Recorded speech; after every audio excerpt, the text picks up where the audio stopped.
PPN itu adalah suatu hal untuk menaikkan yang namanya GDP, teman-teman. Tetapi apakah dari kenaikan PPN ini itu balik lagi ke masyarakat? Masyarakat itu hanya kena dampak dari domino yang terjadi jika PPN itu naik 12%, teman-teman. Tetapi hasil dari PPN 12% itu tidak kembali ke masyarakat, tapi malah kembali ke kabinet gemuknya Pak Prabowo Subianto. Dan misalnya banyak sekali pemerintah orang-orang di sana bilang kalau misalnya PPN ini.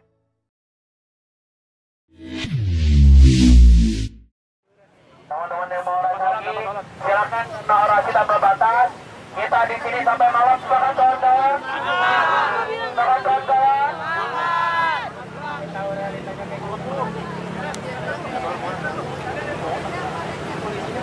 Gas. Oke, gas. Oke, gas dulu, gas.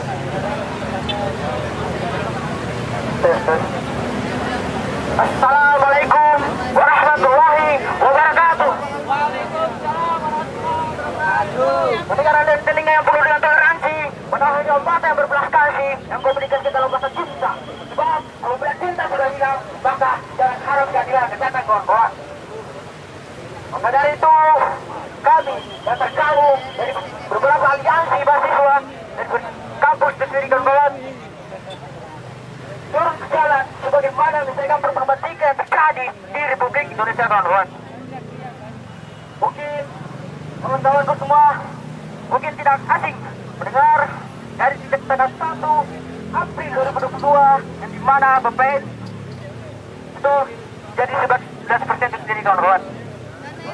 Tapi yang terjadi sampai sekarang ini, kawan-kawan, pemerintah membuat kebijakan yang dimana BPN meningkat jadi 12% itu sendiri, kawan-kawan. Maka dari itu kami sebagai mahasiswa yang dimana dan absen kita adalah pemimpin perubahan turun ke jalan untuk mengabdi kepada masyarakat sipil yang menjerit di Republik Indonesia, kawan-kawan.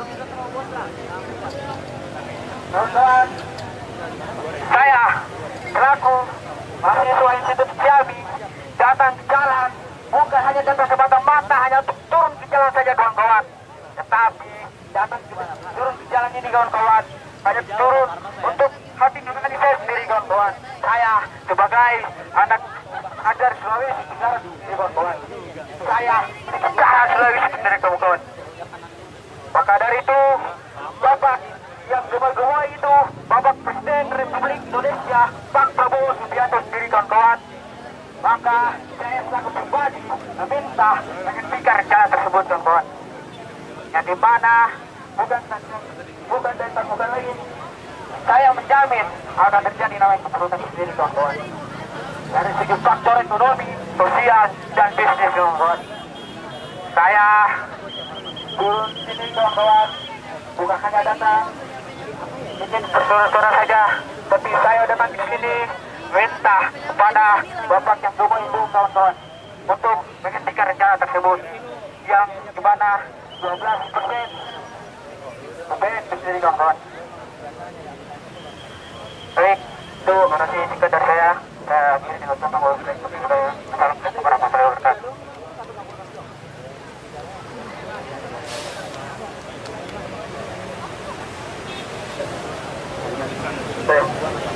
Ya, assalamualaikum warahmatullahi wabarakatuh. Ya, teman-teman, di sini saya perwakilan dari kalau kalian tahu IBS yaitu salah satu kampus ekonomi yang ada di Kemang. Dari sini saya ngebahas tentang PPN ini dari sisi ekonomi, ya teman-teman. Sebenarnya PPN itu adalah suatu hal untuk menaikkan yang namanya GDP, teman-teman. Tetapi apakah dari kenaikan PPN ini itu balik lagi ke masyarakat? Masyarakat itu hanya kena dampak dari domino yang terjadi jika PPN itu naik 12%, teman-teman. Tetapi hasil dari PPN 12% itu tidak kembali ke masyarakat, tapi malah kembali ke kabinet gemuknya Pak Prabowo Subianto. Dan misalnya banyak sekali pemerintah orang-orang pemerintah di sana bilang kalau misalnya PPN ini buat namanya devisa negara.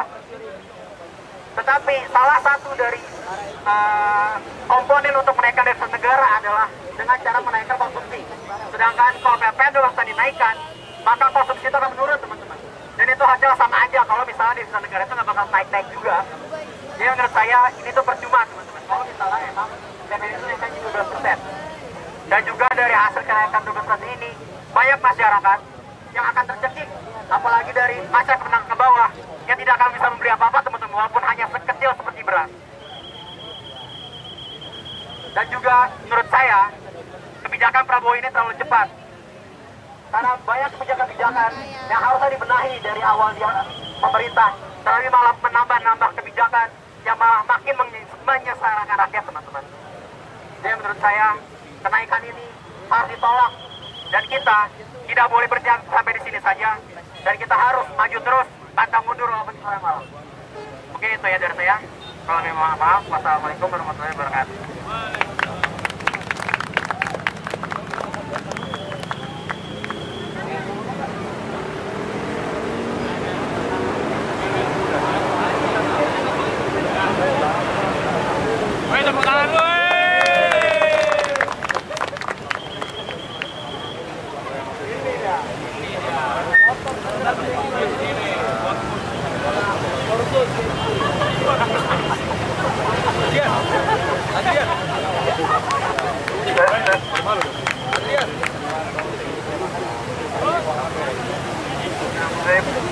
Salam cinta, salam damai. Karena cinta itu berjuang. Hidup mahasiswa. Kenaikan PPN hari ini membuat rakyat sengsara dan daya turun makin drastis akan menurun. Karena PPN hari ini PPN terbesar nomor 1 se-Asia. Tapi gaji UMR hari ini terendah nomor 5 di dunia. Apakah hanya kawan-kawan sepakat dengan kebijakan PPN?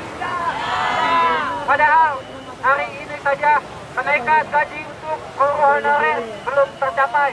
Pada dasarnya Kabinet Prabowo membilang bahwasannya buruh akan dinaikkan gajinya, tapi sampai sekarang buruh belum dinaikkan gajinya, hanya diberikan duit sebesar 500.000, sedangkan pajak dinaikkan 12%. Prabowo hanya bilang ke pajak itu naiknya hanya 1%. Kalau kita lihat dengan metode matematika yang Jeremy Polis sampaikan bahwa kenaikan pajak hari ini bukan sekedar 1%, tapi 9%, karena pajak hari ini bukan dinilai dari barang jadi, tapi dari barang yang masih mentah, sehingga itu menjadi bahan yang jadi. Dan hari ini PPN dinaikkan itu sebenarnya bukan hanya untuk menaikkan, bukan untuk membayar utang negara, tapi untuk membiayai Kabinet Gebuke Prabowo. Tolak PPN 12%.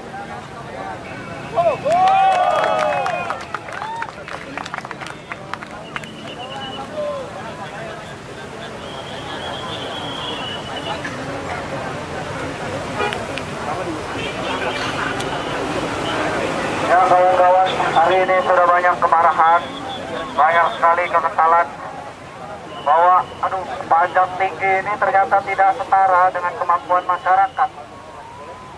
Mungkin teman-teman ada yang mau marah-marah lagi begitu, walaupun sekedar teriak-teriak gitu. PPN tai gitu.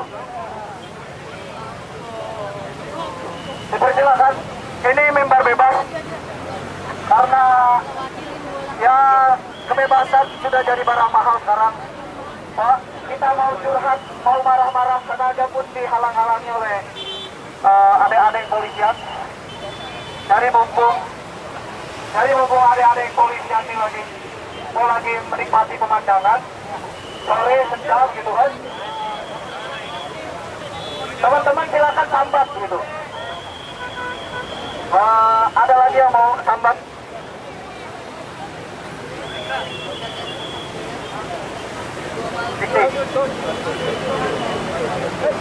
Jo, silakan, Mas Jo.